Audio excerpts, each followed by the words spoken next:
Salam.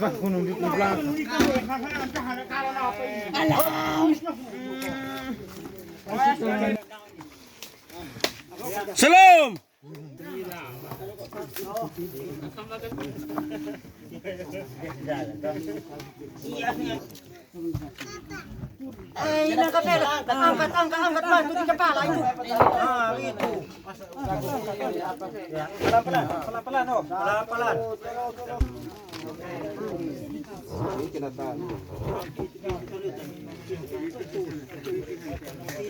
Di tempat ini kita akan menguburkan jasad kekasih kita, Bapak Abraham Bemau.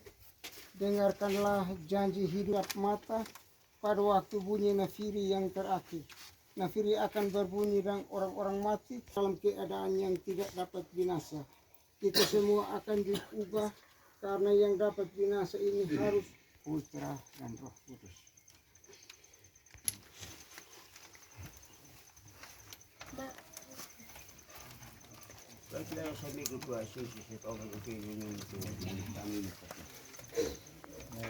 Lebih lah mulai